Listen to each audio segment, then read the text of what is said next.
The morning sun rose over the island nation of Sri Lanka on April the 21st, 2019, casting a warm glow over a country that had enjoyed a decade of relative peace since the end of its brutal civil war.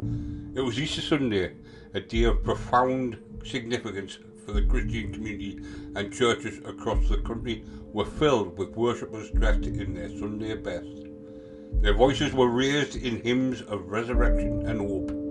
Meanwhile, in the bustling commercial capital of Colombo, tourists and locals alike were waking up to the promise of a leisure holiday weekend.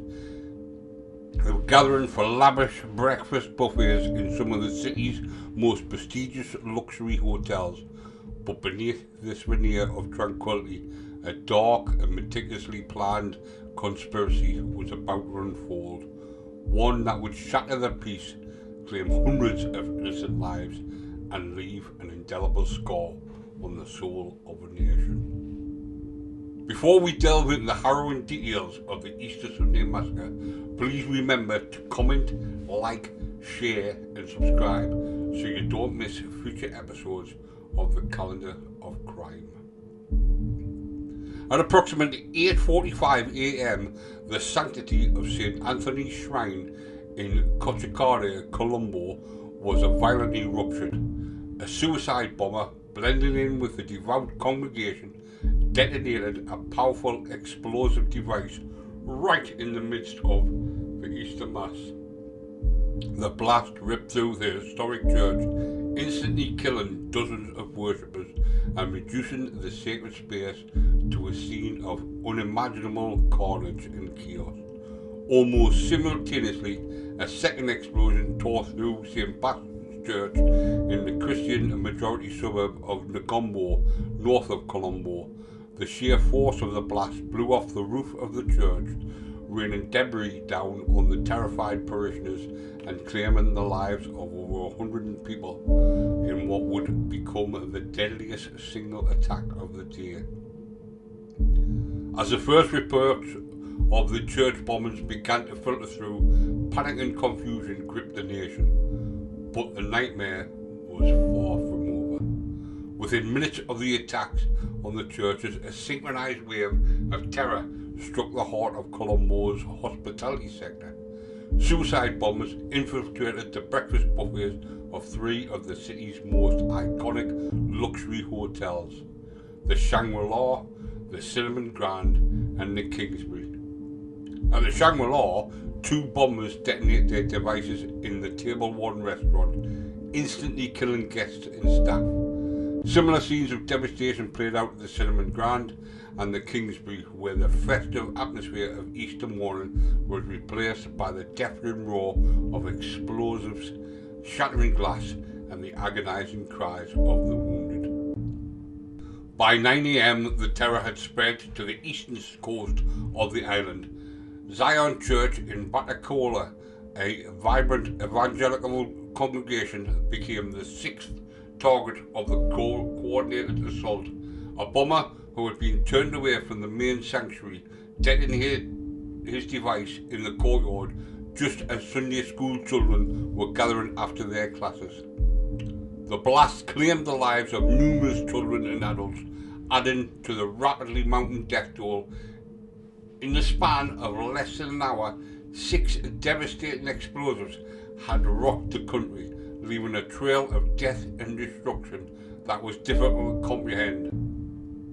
The Sri Lankan government immediately declared a state of emergency, imposing a nationwide curfew and shutting down social media networks in an attempt to stem the flow of misinformation and prevent further panic.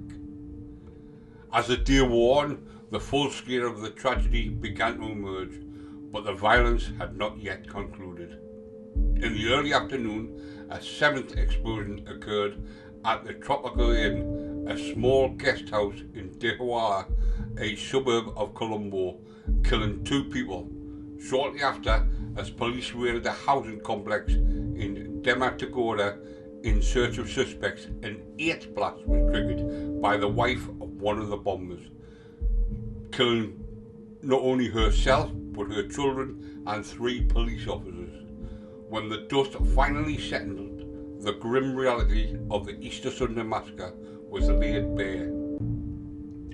269 people had been killed, including at least 45 foreign nationals from over a dozen countries, and more than 500 others were injured. The victims were men, women and children, local and tourists, united by the tragic misfortune of being in the wrong place at the wrong time.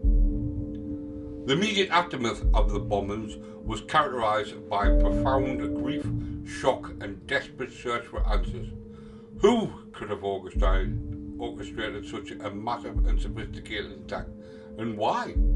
The Sri Lankan government quickly identified the perpetrators as members of the National Thowheeth Jama'ath, a relatively obscure local Islamist militant group led by a radical preacher named Zahar Hashim, who had a history of inciting violence against Buddhist and Sufi Muslims, was identified as one of the suicide bombers who died at the Shangri-La Hotel.